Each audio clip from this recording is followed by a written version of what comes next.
నియోజకవర్గ ప్రజల సంక్షేమమే తన ప్రధాన లక్ష్యమని మంచిర్యాల ఎమ్మెల్యే ప్రేమ్సాగర్ రావు పేర్కొన్నారు. ఆదివారం మంచిర్యాల జిల్లా కేంద్రంలోని తన నివాసంలో నిర్వహించిన కార్యక్రమంలో 111 మంది లబ్ధిదారులకు 53,90,800 ముఖ్యమంత్రి సహాయ నిధి చెక్కులను ఎమ్మెల్యే పంపిణీ చేశారు. ఈ సందర్భంగా ఎమ్మెల్యే మాట్లాడుతూ ఆర్థిక ఇబ్బందుల్లో ఉన్న పేద కుటుంబాలకు సీఎంఆర్ఎఫ్ ద్వారా ప్రభుత్వం అండగా నిలుస్తుందన్నారు. ప్రజా సంక్షేమం కోసం నిరంతరం కృషి చేస్తున్నామని, ముఖ్యంగా విద్య, వైద్య రంగాలకు అధిక ప్రాధాన్యత ఇస్తూ నియోజకవర్గంలో పలు విద్యా సంస్థలు, ఆసుపత్రుల అభివృద్ధి పనులు చేపట్టినట్లు తెలిపారు. రానున్న రోజుల్లో మరిన్ని అభివృద్ధి నిధులను సాధించి మంచిర్యాల నియోజకవర్గాన్ని రాష్ట్రానికి ఆదర్శంగా తీర్చిదిద్దేందుకు కృషి చేస్తానని ఎమ్మెల్యే హామీ ఇచ్చారు. ఈ కార్యక్రమంలో మేయర్ ధరణి మధుకర్, డిప్యూటీ మేయర్ సల్ల రమ్య, బ్లాక్ కాంగ్రెస్ అధ్యక్షుడు పూదరి తిరుపతి, కాంగ్రెస్ మహిళా జిల్లా అధ్యక్షురాలు పెంట రజిత, జిల్లా ఆత్మ చైర్మన్ సింగతి మురళి, పట్టణ మహిళా కాంగ్రెస్ అధ్యక్షురాలు గజ్జల హేమలత, వివిధ డివిజన్ల కార్పొరేటర్లు, కాంగ్రెస్ పార్టీ నాయకులు, కార్యకర్తలు తదితరులు పాల్గొన్నారు. వాడకు కరోనా ప్రబలి అంటే చాలా మంది సమయంలో 3,500కే గవర్నమెంట్ ఇచ్చే రేటుకు సారు అక్కడ మాట్లాడి ఇక్కడ 10 ఆక్సిజన్ సిలిండర్లు కూడా ప్రతి హాస్పిటల్లో, గవర్నమెంట్ హాస్పిటల్లో కానీ ప్రైవేట్ భోజనం చేసి పంపించలేని పరిస్థితి. అప్పుడు ఆ టైంలో మన సురేఖమ్మ గారు పెద్ద ప్రేమ ఉండే వాళ్ళకు కూడా భోజనం పంపించి, అలాగే తన ఇంట్లో సొంత అంటే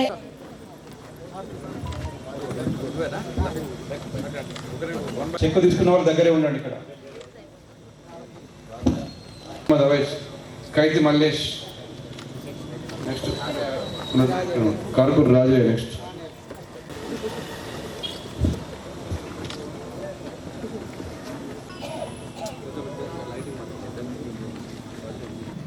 అభివృద్ధి పనులు కానీ సంక్షేమ పనులు మిగతా ఇప్పుడు ఏదైతే సీఎంఆర్ఎఫ్, సీఎం రిలీఫ్ ఫండ్ చెక్కులు కానీ లెటర్ ఆఫ్ క్రెడిట్ అంటే ఎవరికైనా ఇబ్బంది అయినప్పుడు పెద్ద మంచి ఎంత పెద్ద రోగాలు వచ్చినప్పుడు హాస్పిటల్, నిమ్స్ హాస్పిటల్లో లెటర్ ఆఫ్ క్రెడిట్ అంటే మీరు డబ్బులు కట్టకుండా హాస్పిటల్లో జాయిన్ చేసుకొని సరైన వైద్యం చేసి పంపించారు. ఒక మందులు తప్ప మిగతా అన్నీ వచ్చేస్తాయి.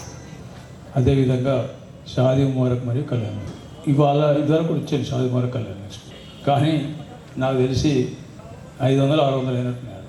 2.5 సంవత్సరాల్లో అంటే మధ్యలో దాదాపు 8 నెలలు ఆరోగ్యం బాగాలేక పోయినా కూడా ఇప్పటి వరకు ఈ రోజుతో ఇచ్చే సీఎంఆర్ఎఫ్ చెక్కులు మొత్తం కలిపితే 2,911 చెక్కులు నేను ఎన్నికైనా 2.5 సంవత్సరాలు ఈరోజు ఇచ్చే చెక్కులు నిన్న లక్ష్మీపేట దండపల్లి ఇచ్చిన ఇక్కడ ఈరోజు ఇస్తున్నాం.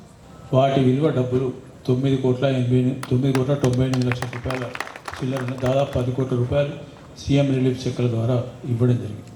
అదేవిధంగా షాదీ ముబారక్ మరియు కళ్యాణ లక్ష్మి తీసుకుని నేను గెలిచినాక 2.5 సంవత్సరాల్లో 3,085 మందికి షాదీ ముబారక్, కళ్యాణ లక్ష్మి చెక్కులు ఇచ్చి చేయమని చెప్పాను. ఇప్పుడు నేను వాళ్ళ గురించి ఎవరి గురించి ఎక్కువ మాట్లాడదలుచుకోలేదు. గడిచిన ఈ 10 సంవత్సరాల రికార్డులు, అంతకుముందు రికార్డులు చూడండి ఎన్ని ఇచ్చిన వాళ్ళు ఇక్కడ నియమించారు. 3,085 కుటుంబాలకు, ఆడపిల్లలకు, పెళ్లి చేసుకున్న బీద వాళ్ళందరూ చేసుకున్న ఇబ్బంది అయ్యి కష్టమైందని ఒక ఆలోచనతో సరే కార్యక్రమం ఎవరు మొదలుపెట్టినా దాన్ని పూర్తిగా మంచిర్యాల ఆడపడుచుల కోసం ఉపయోగపడాలనే ఆలోచనతోటి ఆ కార్యక్రమాన్ని సద్వినియోగం చేసుకొని 3,085 మంది కుటుంబాలకు ఇప్పటివరకు ఇవ్వడం జరిగింది. 1,88,00,000 రూపాయలు ఈ షాదీ ముబారక్ మరియు కళ్యాణ లక్ష్మి రూపాయలు ఇవ్వడం. ఇక మిగిలింది ఇవాళ ఇక్కడ ఉన్న కార్పొరేటర్లు, మా కాంగ్రెస్ పార్టీ నాయకులు ఉన్నారు, కార్యకర్తలు గుండె మీద చేసుకుని ధైర్యంగా చెప్పగలుగుతారు. ప్రభుత్వం ద్వారా వచ్చే ప్రతి సంక్షేమ కార్యక్రమం, ఇందిరా మిల్లే కానివ్వండి, రేషన్ కార్డులు కానివ్వండి, సన్న బియ్యం కానివ్వండి, లేకపోతే 200 యూనిట్ల కరెంటు కానివ్వండి, మిగతా ఆరోగ్యశ్రీలు కానివ్వండి, ఇది కాకుండా ఏవైతే ఈ రైతు బీమా ఇవన్నీ కూడా రుణమాఫీ కానివ్వండి, ఎన్నికల కన్నా ముందు చెప్పిన చాలా హామీలు చేసిన ఇంకా చేసేది బాగా ఉన్నాయి. మన అందరికీ తెలుసు 25-30 సంవత్సరాల తర్వాత మంచిర్యాలకి మంచి రోజులు వచ్చినాయి. బోర్డు పెట్టడంలో మంచి జరిగినట్టు కాదు, మంచిర్యాల నడి బోర్డులో మంచిర్యాలని బోర్డు పెట్టడం ద్వారా మంచి రోజులు వచ్చినట్టు కాదు. ప్రజల అవసరాలను గుర్తించి వారి అవసరాలకు అనుగుణంగా పరిపాలన సాగిన తర్వాత ప్రజలకు ఏదైతే అవసరం ఉంది వారి అవసరాన్ని తీర్చి ప్రజల కళ్ళల్లో ఆనందం చూసిన వ్యక్తి మాత్రమే ప్రజానాయకుడు అవుతారు. అప్పుడే మన ప్రాంతానికి మంచి జరిగినట్టు. ఇది 2.5 సంవత్సరాల నుండి జరుగుతున్న కార్యక్రమంలో భాగంగా అనేక అభివృద్ధి కార్యక్రమాలు కావచ్చు, సంక్షేమ పథకాలు కావచ్చు, మీ అందరి తెలుసు, కొత్తగా చెప్పాల్సిన అవసరం లేదు. ఎన్నడూ లేని విధంగా ఈరోజు ప్రతి ఇంట్లో కూడా వైట్ రేషన్ కార్డు ఉన్న వారికి ఆసుపత్రిలో ఏదైనా ఇబ్బంది జరిగి ఆసుపత్రి వెళ్ళిన తర్వాత అక్కడ ఏదైతే ట్రీట్మెంట్ మనం తీసుకుంటున్నామో ఆ ట్రీట్మెంట్కి సంబంధించిన డబ్బులు గౌరవ శాసనసభ్యులు గారి గడప దొక్కి లోపలికి వెళ్తే ఎంతో కొంత ఆ అమౌంట్ మనకు వస్తుంది, మన కుటుంబ అవసరాలు తీర్చుకునే అవకాశం ఉంటుందని చెప్పేసి ఈరోజు ప్రతి ఒక్కరు కూడా సంతోషంగా హాస్పిటల్కి వెళ్ళి ట్రీట్మెంట్ చేసుకుంటూ ఉన్నారు. గతంలో చూసుకుంటే హాస్పిటల్ పోయి ట్రీట్మెంట్ చేసుకోవాలి, సర్జరీ చేసుకోవాలంటే భయపడేవాళ్ళు. ఎందుకు అనంటే ఏదన్నా ఒకటి ఆస్తో నగలో అమ్ముకొని ఆ అమ్ముకున్న డబ్బులను తీసుకుపోయి హాస్పిటల్లో పెట్టి మన జబ్బును నయం చేసుకునే పరిస్థితి. ఇప్పుడు ఏదైనా సర్జరీ ఉందంటే ధైర్యంగా అప్పు తీసుకొస్తున్నారు, ఆ సర్జరీ చేసుకుంటున్నారు, ధైర్యంగా ఇంటికి వస్తున్నారు. వచ్చిన తర్వాత ఆ ఫైల్ ఏదైతే ఉంటుందో సంబంధిత కాంగ్రెస్ పార్టీ కార్యకర్తలకు కావచ్చు, ప్రేమ్ సాగర్ రావు గారి నివాసంలో ఏర్పాటు చేసిన మండల వారీగా ఉన్నటువంటి మరి ఆ సభ్యులకు కావచ్చు, ఇక్కడికి వచ్చి ఆ పేపర్స్ ఇవ్వగానే కొద్ది రోజుల లోపలనే మనకు ఆ అమౌంట్ అనేది రావడం జరుగుతుంది. ఎమ్మెల్యే గారి ఇంటి దగ్గర నుంచి డైరెక్ట్గా ఎవరైతే మరి చెక్కు వారు ఉంటారో వారికే ఫోన్లు వస్తున్నాయి, మరి ఈ రకంగా రావడం జరుగుతుంది. ఇల్లు ఎక్కడైనా దళారీ వ్యవస్థ ఉందా అమ్మ? ఒక్క దళారీ వ్యవస్థ లేకుండా, ఎవరి ప్రోద్బలం లేకుండా నిరంతర ప్రక్రియగా మంచిర్యాల ప్రాంతంలో, మంచిర్యాల నియోజకవర్గంలో ఉన్న పల్లెలు కావచ్చు, కార్పొరేషన్ పరిధిలో కావచ్చు, మున్సిపాలిటీ కావచ్చు, ప్రజలందరికీ కూడా అవసరం ఉన్న మేరకు మరి ఈ యొక్క సిఎంఆర్ చెక్కులు అనేటివి ఇవ్వడం జరుగుతుంది. మరి ఎల్ఓసి గతంలో మనకు ఆ ఎల్ఓసి అంటే ఏంటిదో కూడా తెలియదు. ప్రాంతాన్ని అభివృద్ధి దిశలో నిరంతరం కృషి చేస్తున్న మన ఎమ్మెల్యే ప్రేమ్ సాగర్ రావు గారికి మన తరపున ప్రత్యేక ధన్యవాదాలు తెలియజేయాలి. అట్లాగే మేము వారి నాయకత్వంలో పనిచేస్తున్నందుకు కూడా మేము అదృష్టంగా భావిస్తున్నాము. వారి మార్గదర్శకంలో సార్ ఎప్పుడు అంటూ ఉంటారు, యువతే చాలామంది ఉన్నారు మా కార్పొరేషన్లో అని. మేమందరము కూడా సార్కి వెనువెంటే ఉంటూ వారి మార్గదర్శకంలో మేమందరము సార్ సూచించిన విధంగా మేము కూడా పనిచేస్తూ వారి అభివృద్ధిలో మేము కూడా వారి వెనువెంటే ఉంటామని ఈ సభాముఖంగా తెలియజేస్తున్నాను. మంచిర్యాల మున్సిపల్ కార్పొరేషన్ పాలకవర్గ సమావేశంలో బీజేపీ ఫ్లోర్ లీడర్ రాజుల ముఖేష్ గౌడ్ ను సస్పెండ్ నిరసిస్తూ సోమవారం బీజేపీ శ్రేణులు మున్సిపల్ కార్పొరేషన్ కార్యాలయం ఎదుట ధర్నా నిర్వహించారు. బీజేపీ మంచిర్యాల జిల్లా అధ్యక్షుడు నగునూరి వెంకటేశ్వర్ గౌడ్ ఆధ్వర్యంలో ఈ నిరసన చేపట్టారు. ఈ సందర్భంగా నగునూరి వెంకటేశ్వర్ గౌడ్, గాజుల ముఖేష్ గౌడ్ మాట్లాడుతూ కార్పొరేషన్ లో నెలకొన్న ప్రజా సమస్యలు, అవినీతిపై ప్రశ్నించినందుకే తమ పార్టీ ఫ్లోర్ లీడర్ ను సస్పెండ్ చేశారని ఆరోపించారు. కార్పొరేషన్ లో జరుగుతున్న అవినీతిని ప్రశ్నించే గొంతులను అణచివేసే ప్రయత్నం జరుగుతుందని విమర్శించారు. పట్టణంలోని పలు డివిజన్లలో తాగునీటి సమస్య తీవ్రంగా ఉన్నప్పటికీ పాలకవర్గం నిర్లక్ష్యంగా వ్యవహరిస్తుందని ఆరోపించారు. ప్రజా సమస్యలపై మాట్లాడిన ప్రజాప్రతినిధిని సస్పెండ్ చేయడం ప్రజాస్వామ్య విరుద్ధ చర్య అని పేర్కొన్నారు. మంచిర్యాల పట్టణంలో జరుగుతున్న అభివృద్ధి పనుల ప్రధానంగా కేంద్ర ప్రభుత్వం విడుదల చేస్తున్న నిధులు ప్రజలు చేస్తున్న పన్నుల ద్వారానే కొనసాగుతున్నాయని, రాష్ట్ర ప్రభుత్వం తగిన నిధులు కేటాయించడం లేదని ఆరోపించారు. మహాప్రస్థానం నిర్మాణానికి 4 కోట్ల కేంద్ర నిధులు, అమృత్ 2.0 పథకం కింద తాగునీటి సరఫరా కోసం నిధులు, చెరువుల పునరుద్ధరణకు కేంద్రం నిధులు మంజూరు చేసిందని తెలిపారు. కార్పొరేషన్ కమిషనర్ కు వినతి పత్రం అందజేయడానికి ప్రయత్నించినప్పటికీ స్వీకరించలేదని ఆరోపించిన బీజేపీ నాయకులు మంచిర్యాల కార్పొరేషన్ లో ప్రజా సమస్యలు, అవినీతిపై తమ పార్టీ పోరాటం కొనసాగుతుందని స్పష్టం చేశారు. ఈ నిరసన కార్యక్రమంలో కార్పొరేటర్లు కస్తూరి నాగరాజు, బొట్ల అనిత, పెద్దపల్లి పురుషోత్తం, కృష్ణమూర్తి, పట్టి వెంకటకృష్ణ, బియ్యాల సతీష్ రావు, మోటపల్కుల తిరుపతి, ఆకుల అశోక్ వర్ధన్, జోగుల శ్రీదేవి, జయరామారావు, సత్రం రమేష్, అమీర్శెట్టి రాజ్ కుమార్, వైద్య శ్రీధర్, కొయ్యాడ పద్మ, పచ్చ స్వప్నారాణి తదితరులు పాల్గొన్నారు. भारत माता की जय, भारत माता की जय, जिंदाबाद. भक्तुराम नायना कांग्रेस पालना, भक्तुराम नायना कांग्रेस पालना. అవినీతి ప్రభుత్వం ఇదే మీ రాజ్యం, ఇదే మీ రాజ్యం, దొంగల రాజ్యం, దోపిడీ రాజ్యం, ఇదే మీ రాజ్యం, ఇదే మీ రాజ్యం, దొంగల రాజ్యం, దోపిడీ రాజ్యం, ఇదే మీ రాజ్యం, ఇదే మీ రాజ్యం, దొంగల రాజ్యం, దోపిడీ రాజ్యం. ఇదే మీ రాజ్యం,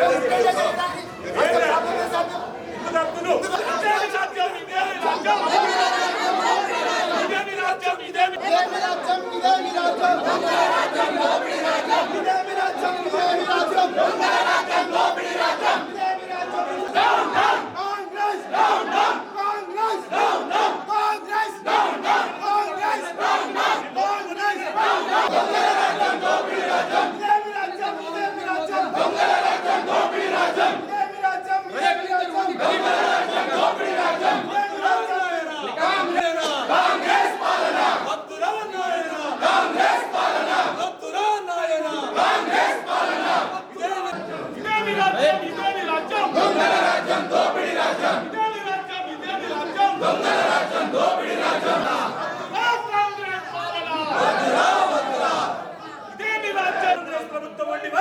కాంగ్రెస్ నిరంకుశ వైఖరి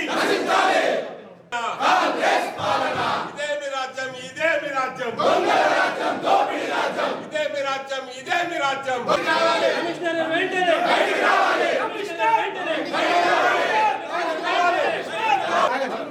ఏం చేస్తున్నారు మీరు? మీరు చేస్తుంది ఏంటి? అడిగిన సమాధానం కూడా చెప్పాలి కదా.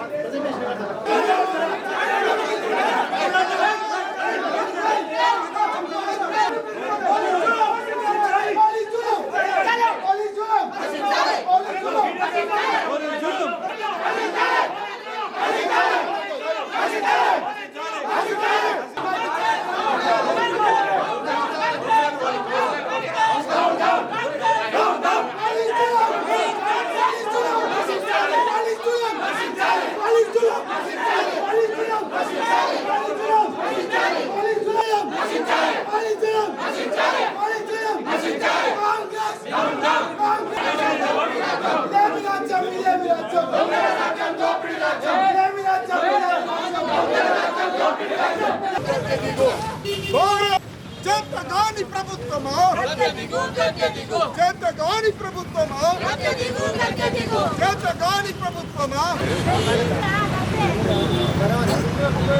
భారత్ మాతా కీ జై, భారత్ మాతా కీ జై, భారత్ మాతా కీ జై. మున్సిపల్లో జరిగే అవినీతిని వెంటనే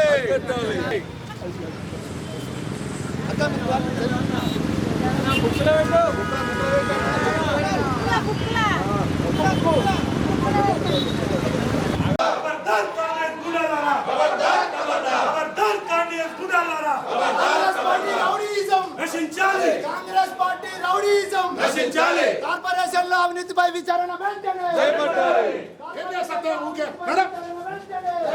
తో కూడుకున్నటువంటి ఎజెండా ఇవాళ వాళ్ళు పెట్టడం జరిగింది.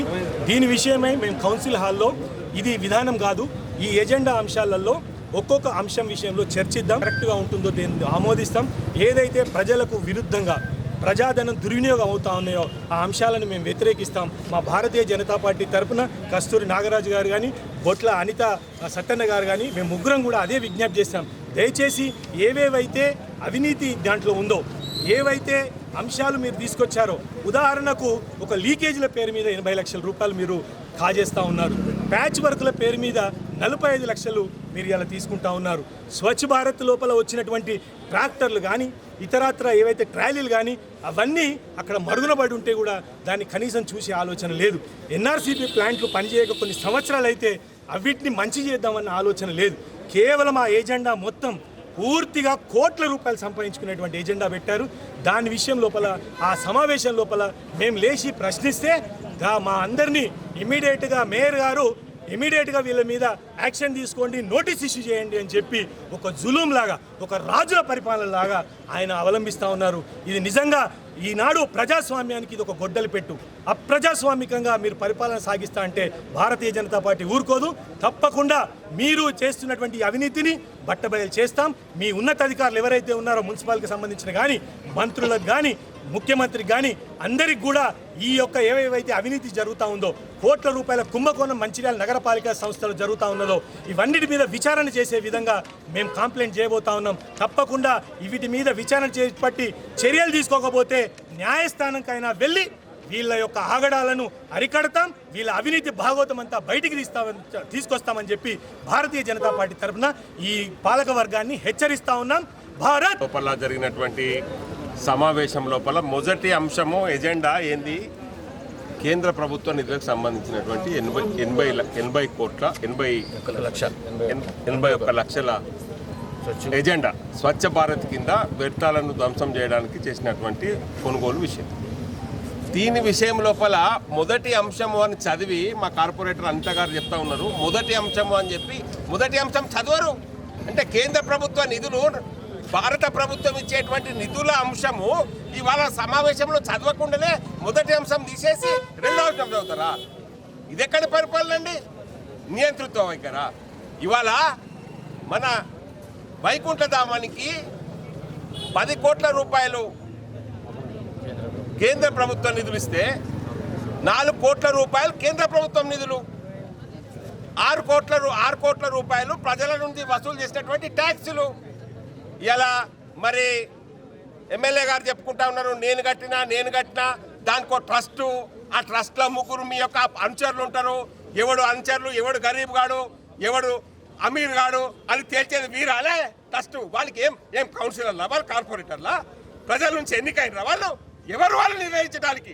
10 మంది ఎక్కువ పోతే వీళ్ళు ఉన్నతమైన కుటుంబము, వీళ్ళు 7,500 6,500 కట్టాలని వేధింపులకు గురి చేస్తుంది కమిటీ. ఇది ఎక్కడ కమిటీ? కేంద్ర ప్రభుత్వం నిధులు ఇస్తుంది, మున్సిపల్ ట్యాక్సులు వసూలు చేసి వైకుంఠధామం కడతారు. ఇదేనా పద్ధతి? మీ స్వర్గంలో కావచ్చు వందలాది వాహనాలు ఇవాళ ఇచ్చినాము. ఏమి ఇవాళ ఒక్కొక్క కార్పొరేటర్ ఫోన్ చేస్తే లారీ లేదు, వ్యాన్ లేదు, ఎడిగిపోయినాయి. మీరు మెయింటెనెన్స్ కోసము 50 లక్షలు 60 లక్షలు పెడతా ఉన్నారు కదా బడ్జెట్ లోపల. ఏం స్వచ్ఛ భారత్ కింద వచ్చినటువంటి వాహనాలను రిపేర్ చేపించే సామర్థ్యం కమిషనర్కు లేదా? ఇవన్నీ అవినీతులు భారతీయ జనతా పార్టీ కార్పొరేటర్లు ప్రశ్నిస్తారని ఇవాళ వాళ్ళని సస్పెండ్ చేయమని, వాళ్ళని వెళ్ళిపోమని, నోటీసులు జారీ చేయమని బెదిరిస్తే ఊరుకునే ప్రసక్తే లేదు. ప్రజాస్వామ్యంలో ప్రశ్నించేటువంటి హక్కు కార్పొరేటర్లకు ఉన్నది. తప్పకుండా ప్రశ్నిస్తారు, మీ యొక్క అవినీతిని బట్టబయలు చేస్తారని ఈ సందర్భంగా హెచ్చరిస్తా ఉన్నాం. రాష్ట్రంలోనే తొలిసారిగా మున్సిపల్ కార్పొరేషన్ ఆధ్వర్యంలో బాల సదనం భవనాన్ని మంచిర్యాలలో నిర్మించినట్లు మంచిర్యాల ఎమ్మెల్యే కొక్కిరాల ప్రేమ్ సాగర్ రావు తెలిపారు. మంచిర్యాల మున్సిపల్ కార్పొరేషన్ పరిధిలోని 10వ డివిజన్ నస్కూర్లో మిషన్ వాత్సల్య పథకం కింద 1,34,00,000 వ్యయంతో నూతనంగా నిర్మించిన బాల సదనం భవనాన్ని ఎమ్మెల్యే కొక్కిరాల ప్రేమ్ సాగర్ రావు, జిల్లా కలెక్టర్ కుమార్ దీపక్ సంయుక్తంగా ప్రారంభించారు. ఈ సందర్భంగా ఎమ్మెల్యే మాట్లాడుతూ బాల సదనం నిర్మాణ పనులను నాణ్యతతో పూర్తి చేసి అందుబాటులోకి తీసుకువచ్చామని తెలిపారు. అనాథ నిరాశ్రయ చిన్నారులకు సురక్షితమైన వాతావరణంలో విద్య, వసతి, పోషకాహారం, ఇతర మౌలిక సదుపాయాలు కల్పించేలా ఈ భవనాన్ని అన్ని సౌకర్యాలతో ఏర్పాటు చేసినట్లు చెప్పారు. బాల సదనంలో మొత్తం 60 మంది చిన్నారులకు వసతి కల్పించే సామర్థ్యం ఉండగా ప్రస్తుతం 16 మంది చిన్నారులు ఉంటున్నట్లు వెల్లడించారు. మంచిర్యాల నియోజకవర్గాన్ని అన్ని రంగాల్లో అభివృద్ధి చేస్తూ రాష్ట్రంలోనే ఆదర్శ నియోజకవర్గంగా తీర్చిదిద్దే దిశగా ప్రభుత్వం కృషి చేస్తుందని ఎమ్మెల్యే పేర్కొన్నారు. అనంతరం జిల్లా కలెక్టర్ కుమార్ దీపక్ మాట్లాడుతూ బాలల సంక్షేమానికి ప్రభుత్వం ప్రత్యేక ప్రాధాన్యత ఇస్తుందని, బాల సదనం ద్వారా అనాథ నిరాశ్రయ చిన్నారులకు మెరుగైన సంరక్షణ, విద్య, భవిష్యత్ అవకాశాలు కల్పించనున్నట్లు తెలిపారు. ఈ కార్యక్రమంలో మున్సిపల్ మేయర్ ధరణి మధుకర్, డిప్యూటీ మేయర్ చల్ల రమ్య మహేష్, కార్పొరేటర్లు రాచకొండ గోపాలరావు, సుధమల్ల హరికృష్ణ, ఎండి ఖలీద్, జిల్లా సంక్షేమ అధికారి రఫ్ ఖాన్, అధికారులు, ప్రజాప్రతినిధులు తదితరులు పాల్గొన్నారు. చిల్డ్రన్ హోమ్ ప్రారంభించాము. సో లాస్ట్ టైం మీ అందరికీ తెలుసు, అంతే ఎండలో మనము ఫౌండేషన్ స్టోన్స్ పెట్టాము. దాని తర్వాత త్వరలో ఈ 60 బెడెస్ ఆర్ఫన్స్ అండ్ సెమీ ఆర్ఫన్స్ సంబంధించిన or any child victim of child marriage, trafficking ఏమైనా అట్లా ఇబ్బంది పడుతున్నారు, ఆడపిల్లలు ఉంటారు అంటే అక్కడ అన్ని భోజనం పెట్టేసి మళ్ళీ అక్కడ ఉంచుకోవడానికి, తర్వాత మంచిగా చదువు పెట్టాలి. దానికోసం ఇది సెంటర్ ప్రారంభమైంది. మన గౌరవనీయులు ఎమ్మెల్యే గారు స్పెషల్గా ఇంట్రెస్ట్ తీసుకొని 1.5 crores దానికి శాంక్షన్స్ చేయించారు. చాలా తక్కువ టైంలో దానికి పూర్తి చేసేసి మనం యూజ్కి తీసుకువచ్చాము. ఇప్పుడు ఈ చిల్డ్రన్ హోమ్లో 60 బెడెడ్ చిల్డ్రన్ హోమ్ ఉన్నాయి, అంటే 60 మంది పిల్లలు ఉండవచ్చు. అన్ని రకాల ఫెసిలిటీ ఏర్పాటు చేయడం జరిగింది. అన్ని రకాల దానిలో ఫెసిలిటీస్ ఉన్నాయి, మీ అందరూ కూడా చూసాను. అన్ని రకాల ఫర్నిచర్ పెట్టడం జరిగింది. సెపరేట్గా సిక్ రూమ్, ఏమైనా ఇన్ఫెక్టెడ్ అయ్యి ఉంటే సెపరేట్గా సిక్ రూమ్, సెపరేట్గా కిచెన్, సెపరేట్గా స్టడీ రూమ్, లైబ్రరీ, పేరెంట్స్ ఎవరైనా సపోజ్ వస్తారో, రిలేటివ్ ఎవరైనా వస్తే దానికోసం ఒక సెపరేట్ రూమ్.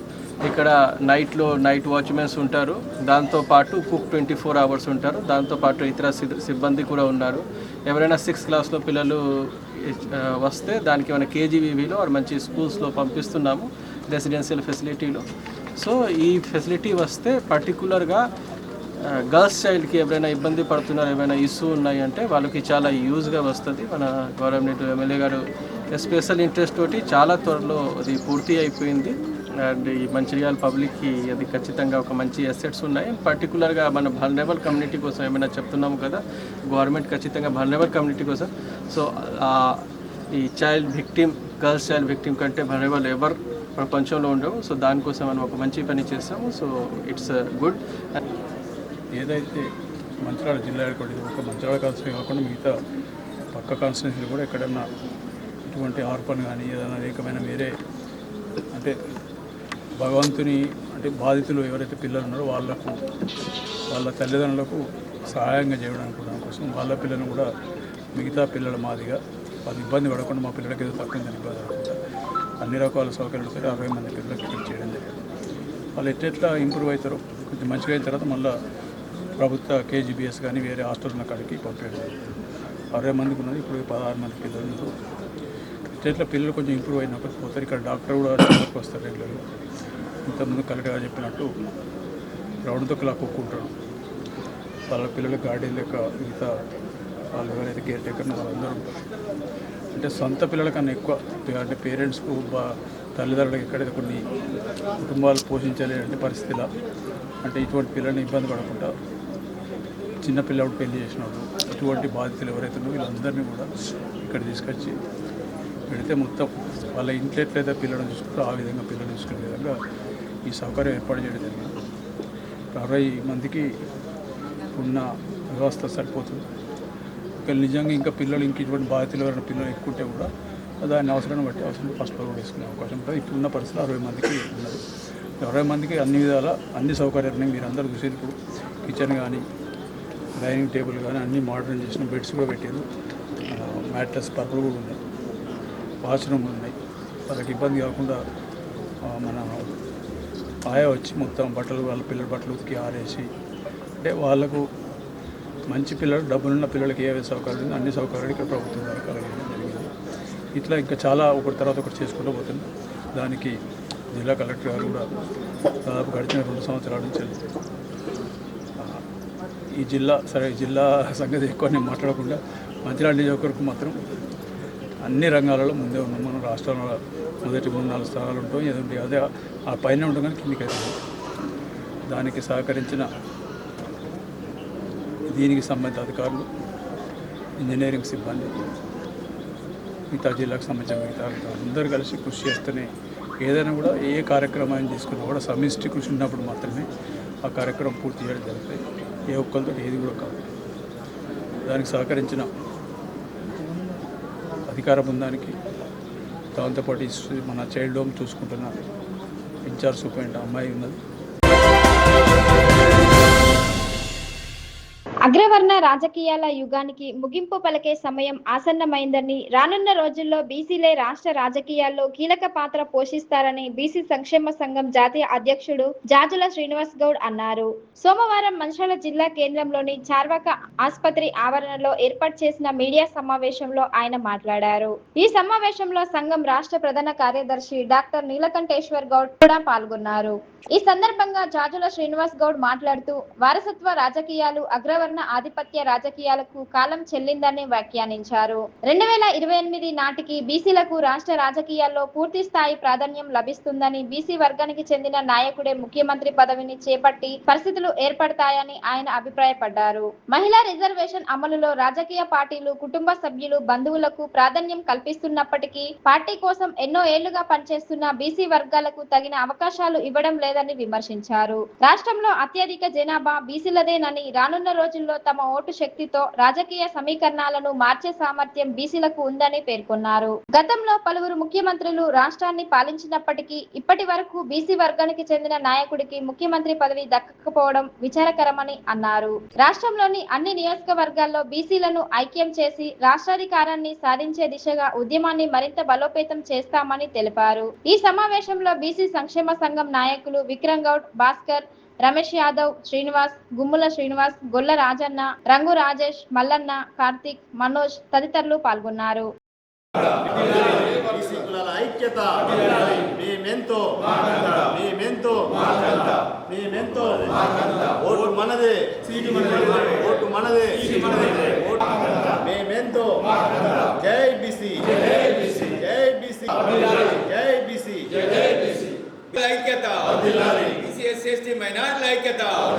వారసత్వ రాజకీయాలకు, ధన రాజకీయాలకు, కుల రాజకీయాలకు కాలం చెల్లింది. ఒకవేళ కాదు కూడదు అని మేము అదే సాంప్రదాయ పద్ధతిలో, పాత పద్ధతిలో, ఇంకా మూస పద్ధతిలో మేమే ఉండాలి, మా కుటుంబమే ఉండాలి, మేమే పరిపాలించాలి, పీడికడి శాతం లేకున్నా సరే, మా జనాభా లేకున్నా సరే మేము గుత్తాధిపత్యం చేస్తామంటే ఇక నడవదు. తెలంగాణ రాష్ట్రంలో నడవదు.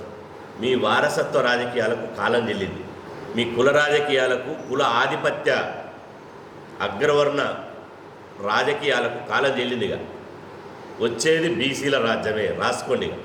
2028లో 100% బీసీలే ఈ రాష్ట్రాన్ని ఏలబోతున్నారు. బీసీలే ముఖ్యమంత్రి పీఠ మీద కూర్చోబోతున్నారు. ఇప్పుడు ఉన్న నియోజకవర్గాల్లో 119 నియోజకవర్గాల్లో ఎస్సీ ఎస్టీ నియోజకవర్గాలు 32 పోతే, ఓ 10 నియోజకవర్గాలు హైదరాబాద్లో ఓల్డ్ సిటీలో పోతే, మిగతా 70 నియోజకవర్గాల్లో ఈ అగ్రకుల ఆధిపత్య దొరలు పటేళ్ళు తిష్ట వేసుకు. రేపు మహిళా బిల్లు వస్తే మహిళా బిల్లు పేరుతో వాళ్ళ భార్యల్ని, వాళ్ళ కుటుంబ సపరివార సమేతంగా వాళ్ళ యొక్క కుటుంబ సభ్యుల్ని నిలబెడదామని చూస్తున్నారు తప్ప, జెండా మోసిన వాళ్లకు, జెండాను నిలబెట్టినటువంటి వాళ్లకు, ఆ పార్టీ సిద్ధాంతాలు తీసుకెళ్ళిన వాళ్లకు కేసులై జైళ్ళలో పోయి ఆ పార్టీని నమ్ముకొని ఉన్నటువంటి బీసీలకు, ఎస్సీ ఎస్టీ మైనార్టీలకు మాత్రం స్థానం ఇవ్వడానికి వాళ్ళ మనసు ఒప్పలేదు. మిమ్మల్ని మా ఓట్లతోటి మేము 90% ఉన్నాం. మీరు ఎంత శాతం? 9% ఉన్నాం. ఉఫ్ఫు అని ఊదితే కొట్టుకపోతారండి. 90% ఉన్నోళ్ళం మా ఓట్ల సునామీతోటి మిమ్మల్ని రాజకీయంగా పాతరేస్తాం బిడ్డ. కాసుకోండిగా. గెర్రగీసి తెలంగాణలో కొట్లాడదాం. ఇక మీ ఆధిపత్యం ఏందో గతకాలం కాదు ఇది. మా తాత ముత్తాతల కాలం నాడు అంటే నడిచింది మీ ఆధిపత్యం. ఇప్పుడు నడవదుగా. మీకు కాలం చెల్లింది బిడ్డ. కాసుకోండి. మర్యాదగా మీరు వీఆర్ఎస్ తీసుకోండి. మీరు వీఆర్ఎస్ తీసుకపోతే మిమ్మల్ని పాతర పెట్టే బాధ్యత మేము తీసుకుంటాం. ఈరోజు మేమెంత బీసీలు ఎంత రగిలిపోతున్నాం. 28 మంది ముఖ్యమంత్రులు అయితే ఒక్కరు కూడా బీసీ ముఖ్యమంత్రి కాడా? ఇది ప్రజాస్వామ్యం అంటారా? సిగ్గుండాలి కదా. ప్రజాస్వామ్యం ఎట్లయితుంది ఇది? 28 మంది ముఖ్యమంత్రులు ఒక్క బీసీ కాకపోతే. ఒక ఆయన ఇప్పుడున్న ఆయన నేను 2034 వరకు నేనే ముఖ్యమంత్రి అంటాడు. అంటే ఇక మీరు ఈ పార్టీలు నోడు బీసీ ఎస్సీ ఎస్టీలు మీరు జిందాబాద్ కొట్టండి, ఓట్లేసే యంత్రాలు కండి, మీరు కార్యకర్తలు కండి, కానీ ముఖ్యమంత్రి పీఠం వైపు మాత్రం చూడొద్దని చెప్తున్నాడు బహిరంగంగా. ఇంకొక ఆయన సారే రావాలి, కారే రావాలి, కారు వస్తే సారే ముఖ్యమంత్రి అవుతాడట. ఏమన్నా సిగ్గుశరం ఉండాలంటది. ఎందుకంటే మొన్న తెలంగాణ రాష్ట్రంలో తీసినటువంటి సమగ్ర కులగణంలో మీ సారు కారు కులం ఎంత, వాళ్ళ జనాభా సమగ్ర కులగణన తేలింది ఏంటంటే కేవలం 104,000 మంది మాత్రమే. 104,000 మంది ఉన్నాయన అంటే ఒక మంచిర్యాల కాన్స్టిట్యున్సీలో బీసీలు ఎంతమంది ఉన్నారో అంతమంది కూడా లేరు రాష్ట్రం అంతా కలిపితే. ఆయన 10 ఏళ్ళు వెళ్ళింది సరిపోక ఇంకా పామదులో అనుకున్న ఆయన కూడా ఇంకా ముఖ్యమంత్రి కావాలి. ఇంకొక ఆయన మతం పేరుతో వచ్చిన ఆయన ఏమంటాడు, ఇవాళ బీసీని ముఖ్యమంత్రి చేస్తా అన్నాడు. పెడబొబ్బలు పెట్టిండు. అన్ని లత్కూరు మాటలు, అన్నీ ఎట్లా అంటే ఉల్టా చోర్ కొత్వాలు అన్నట్టు. బీసీని ముఖ్యమంత్రి చేస్తాను ఆయన పార్టీ అధ్యక్షుడు బీసీకి ఎందుకు? ఈ అగ్రవర్ణ ఆధిపత్య దొరల పటేళ్ల పాలనను కూలదోయండి. ప్రజాస్వామ్యబద్ధంగా శాంతియుతంగా మన ఓటు ద్వారా ఇప్పుడున్నటువంటి అగ్రవర్ణ పాలనే తెలంగాణ రాష్ట్రంలో అగ్రకులాల పాలనే. ఇది చివరి పాలన. మేము శపథం చేస్తున్నాం మా మంచిర్యాల నుంచి. ఏ పార్టీ అయినా సరే ఇలా బీసీ నినాదం లేని బతికే పరిస్థితి లేదు. మరి మన జాజుల శ్రీనివాస్ అన్న గారు గత 20 ఏళ్ల నుంచి మరి ఓ ఉద్యమ రూపాన్ని తీసుకొచ్చిందంటే ఆయన నాయకత్వాన్ని ఈ రోజున మన రాష్ట్రంలోనే కాకుండా దేశంలో కూడా ఈ రోజున బీసీ గలం అనేది గలమెత్తింది. మరి ఈరోజు మనం ఏదైతే ఫేస్ అవుతున్నామో ఈ రోజున మనకు 50% ఉన్నటువంటి మన వ్యక్తులం ఈ రోజున మనకి రాజ్యాధికారం లేకుండా పోయింది. మరి దాని గురించి చట్టబద్ధత గురించి ఢిల్లీలో పోరాటం చేసినాము, గల్లీలో పోరాటం చేసినాము. కాంగ్రెస్ ప్రభుత్వం తీసుకొచ్చిన 42 రిజర్వేషన్ ఏదైతే డెడికేటెడ్ కమిషన్ గురించి కొట్లాడినాము. మరి కేంద్ర ప్రభుత్వం ఈ రోజున ఇప్పటికి కూడా దానికి ఏమాత్రం కూడా కనికరించే పరిస్థితి లేదు. ఒక తరపు నుంచి ఈడబ్ల్యూఎస్ పట్టుకొస్తున్నారు, ఇంకో తరపు నుంచి బీసీకి మోసం చేస్తూ ఉన్నారు. మరి దాని విషయమై ఈ రోజున మనం అన్నగారు రాష్ట్రం అంతా తిరుగుతూ ఉన్నారు. అన్ని పార్టీల మద్దతుతో కూడుకోవాలని ముందుకు వెళ్తున్నారు. ప్రత్యేకంగా ఈ రోజున చట్టం చేసినటువంటి బీజేపీ ప్రభుత్వం ఈ రోజున వెనుకంజ వేసి నాన్సుడు ధోరణి పెట్టి అగ్రవర్ణాలకే పీట వేసే పరిస్థితి కనబడతా ఉన్నది. మంచిర్యాల పట్టణంలోని ఓ ప్రైవేట్ హాలులో రెండో రోజు నిర్వహించిన సిపిఐ రాజకీయ శిక్షణ తరగతుల్లో మాజీ ఎమ్మెల్యే సిపిఐ జాతీయ కౌన్సిల్ సభ్యుడు చాడ వెంకటరెడ్డి పాల్గొని ప్రసంగించారు. ఈ సందర్భంగా ఆయన మాట్లాడుతూ బీజేపీ పాలనలో అయోధ్య రామ మందిరంలో పలుమార్లు చోరీలు జరిగాయని ఆరోపిస్తూ అది ఆ పార్టీ విధానాలకు నిదర్శనమని వ్యాఖ్యానించారు. రాముడి పేరును రాజకీయ ప్రయోజనాల కోసం ఉపయోగించి ఓట్లు పొందేందుకు బీజేపీ ప్రయత్నిస్తుందని విమర్శించారు. దేశంలో బీజేపీ ప్రభుత్వం నియంతృత్వ ధోరణితో పాలన సాగిస్తుందని, దేశ సంపద క్రమంగా కార్పొరేట్ సంస్థల చేతుల్లోకి వెళ్లేలా కేంద్ర ప్రభుత్వం వ్యవహరిస్తుందని ఆరోపించారు.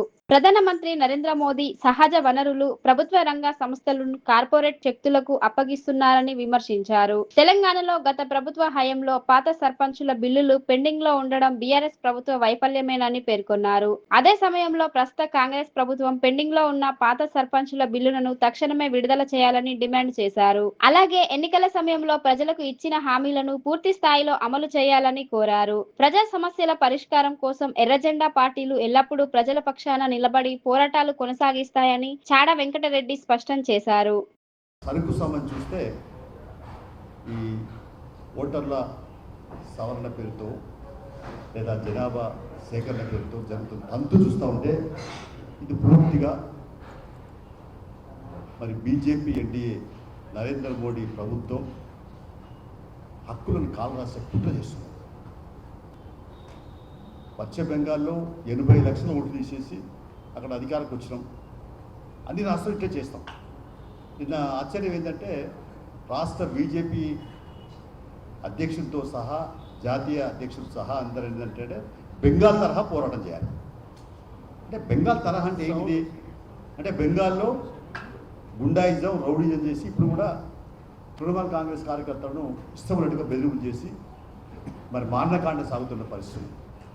అంటే తెలంగాణలో అలాంటి పరిస్థితి తీసుకొస్తారా? అంటే బీజేపీ సాధ్యమా?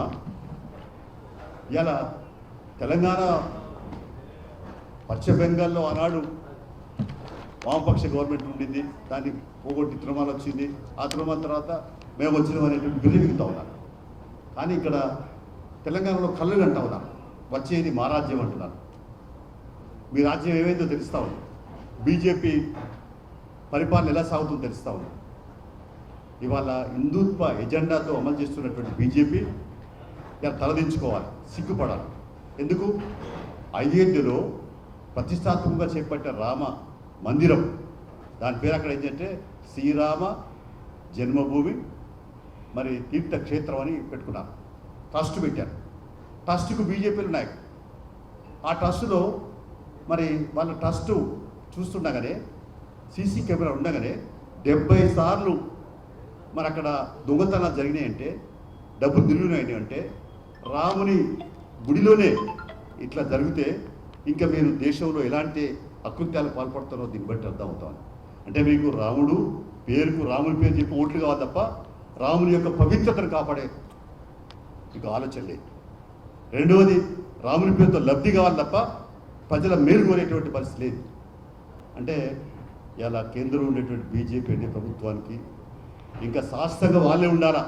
అవసరమైతే ప్రజాస్వామ్యాన్ని కూని చేస్తాం, నియంతృత్వ రాజ్యానికి శ్రీకారం చుడతాం అనే దశలో పోతా ఉన్నారు. అందుకని ఏదేమైనా ప్రజలు కళ్ళు తెరవాలా. అంతిమంగా ప్రజాస్వామ్యంలో ప్రజలే న్యాయ నిర్ణేతలు కాబట్టి మరి కళ్ళు తెలిసి ఈ నరేంద్ర మోడీ ప్రభుత్వానికి బీజేపీ ప్రభుత్వానికి బుద్ధి చెప్పేదానికి అగ్రబద్ధి కావాలి. తెలంగాణలో కూడా మనకు అన్ని రకాల సౌకర్యాలు రాలే. కొద్దిమంది చేతుల్లోనే సంపద కేంద్రీకృతం అవుతున్నది. కార్పొరేట్ శక్తుల చేతుల్లోనే సంపద అంతా ఉన్నది. వాళ్ళ ప్రపంచంలో ధనవంతులుగా ఎదుగుతా ఉన్నారు. మనం చూస్తుండగానే ఆదానంటోడు మరి గుజరాత్లో నరేంద్ర మోడీ ముఖ్యమంత్రి ఉన్నప్పుడు కాంట్రాక్టర్, అట్లాంటి కాంట్రాక్టర్ ఇవాళ ఏమైపోయినాడు? ప్రపంచంలో ధనవంతుడికి ఎదిగిపోయినాడు. ఎవరు చేయబట్టి ఎదిగిపోయినాడంటే నరేంద్ర మోడీ చేయబట్టి, బీజేపీ చేయబట్టి. అట్లా కార్పొరేట్ శక్తులకు మరి సహజ వనరులు కట్టబెడుతూ, సహజ వనరులు అంటే చాలామంది తెలియదు. సహజ వనరులు అంటే మరి ప్రకృతిలో ఉన్నటువంటి భూగర్భంలో ఉన్నటువంటి బొగ్గు, ఇక్కడ అందరికీ తెలుసు. గ్యాస్ నిక్షేపాలు, అలాగే బంగారు గనులు ఉన్నాయి ఇక్కడ, అలాగే ఆయిల్ నిక్షేపాలు, ఎన్నెన్నో ఉన్నాయి సహజ వనరులు. గ్రానైట్ స్టోర్ అయితే మనం చూస్తూ ఉన్నాం కరీంనగర్ జిల్లా వాళ్ళకు, అలాగే ఇక్కడ ఈ అందరికీ తెలుసు.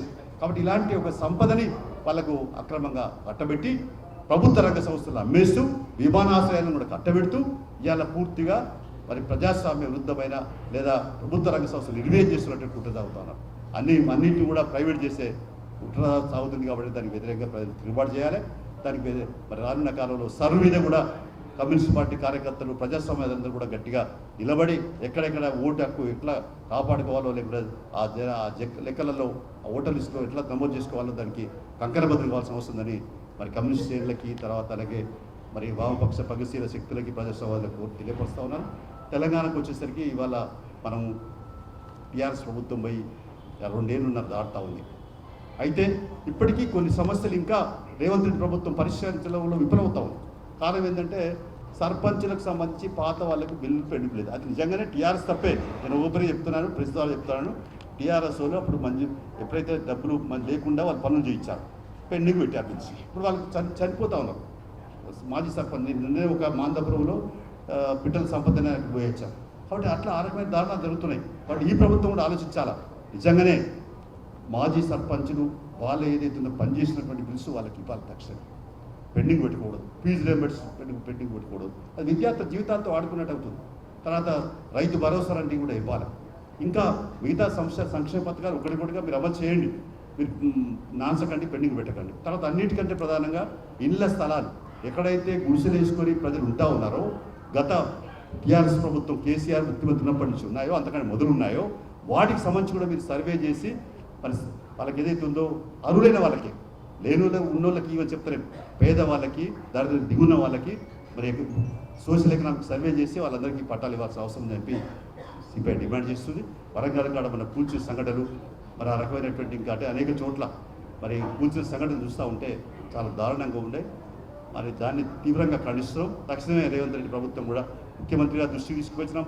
మరి మొత్తం మరి మా సిపిఐ డెలిగేషన్ అలాగే మంత్రి పొంగులేటి శ్రీనివాసరెడ్డి తీసుకుపోయాం, అధికారులు దృష్టికి తీసుకుపోయాం, కలెక్టర్ చెప్పినాం. అయినా కూడా ఇప్పుడు ఆ రకమైన వైఖరి దాన్ని తీవ్రంగా ఖండిస్తున్నాం. తప్పనిసరిగా సిపిఐ లేదా వామపక్షాలు వీరజెండా పార్టీలన్నీ కూడా ఏకమైతే పేదల పక్షంగా ఉంటాయి, ప్రజల పక్షంగా ఉంటాయి. మరి ఏదైతుందో మరి అట్టడు వర్గాల ప్రజలకు న్యాయం చేసేదాకా సామాజిక వర్గాలు ఉద్యమిస్తాయని చెప్పి తెలియవస్తుంది.